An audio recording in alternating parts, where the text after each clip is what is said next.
to do this holding this book while holding the mic, so I don't know how to do it, but I'm going to do it.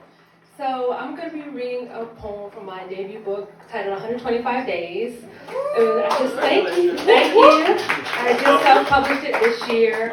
And 125 Days, I wrote these poems 6 years ago when I was going through a very deep spiritual awakening after a very toxic relationship.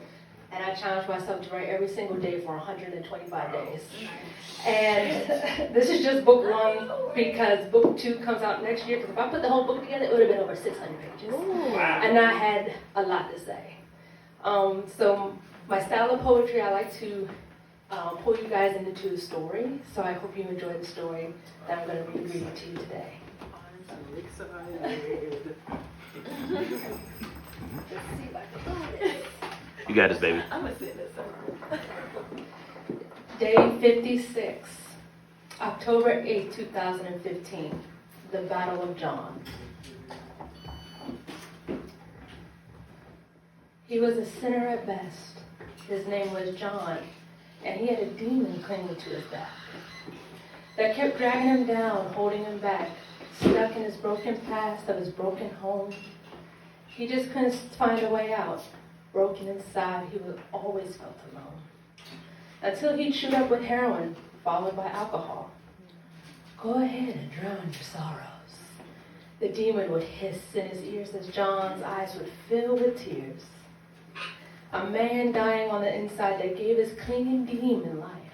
Every time he stuck the needle in his vein, he would tell himself no, but the demon was taking over his soul. Trying to numb the pain of his dark past, he then poured a drink and chugged it fast.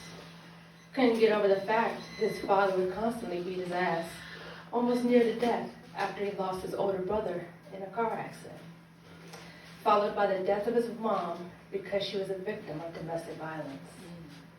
His father serving life, he got sent to the orphanage, where he got his first hit of drugs, getting high off cocaine from snorting it.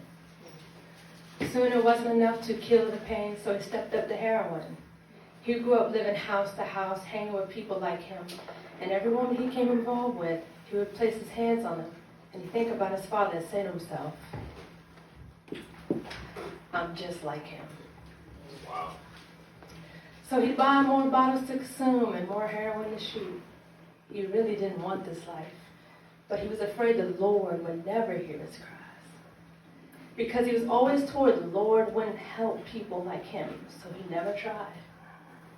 And the demon clinging to his back would become full of life, constantly keeping him in his dark demise. The more and more he got high.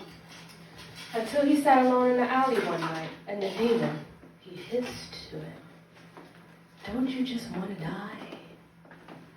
And the grown man, John, had tears flooding from his eyes. And he figured it'd be better than this life. Even though deep down he didn't want to, he was doing what the demon told him to do. And he took all the heroin and let it seep under his skin into his vein, hoping he'd overdose and end his pain. And the demon chuckled as his life was withering. John, his eyes still flooding, his heart began struggling. Suddenly, a fear came over him. He knew he was dying. There was no one that could hear him crying. Terrified the first time, he ignored his demon and cried, Lord, help me, please. I am a man in desperate need. I don't know if you can hear me or if you're listening. I'm out of control. I don't want to die on this cold. I don't want to go. The demon would hiss, trying to drown out John's cries to him, but John continued. I'm so scared. I don't know if you even care, but there's nothing left for me to believe in down here anymore. I'm reaching out to you. I'm stuck in this storm. Please forgive me. I don't know what else to do here. I give my life to you. And with the last words he spoke, John's eyes rolled back as he overdosed. And he saw the brightest light. He was heading to the afterlife. When John then heard a voice reply, my son, I love you and never leave you. I hear your prayers, my child. I know your heart. I was waiting for you. When you reached your hand out to me, I grabbed you. Your time is not done yet. You have given your life to me. I will heal you. This is my unconditional love. You will call to me and I will come. You must go back now. Your time is not done. John then began to slowly open his eyes, surrounded by blinding lights with a in a hospital bed with a dark-haired woman by his side. For the first time feeling light, the doctor walked in.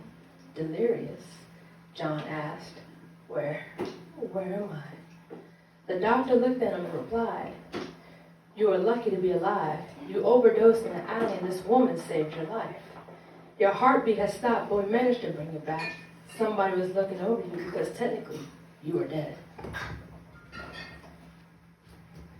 John began to cry and thanked the Lord and looked at the woman by his side, tears from his eyes with a smile so wide. And he said, May I know the name of the woman who saved my life? And she grabbed his hand with a light voice. She said, My name is Anne. And he smiled and gripped her hand tight along with a slight nod and said, I'm John. We're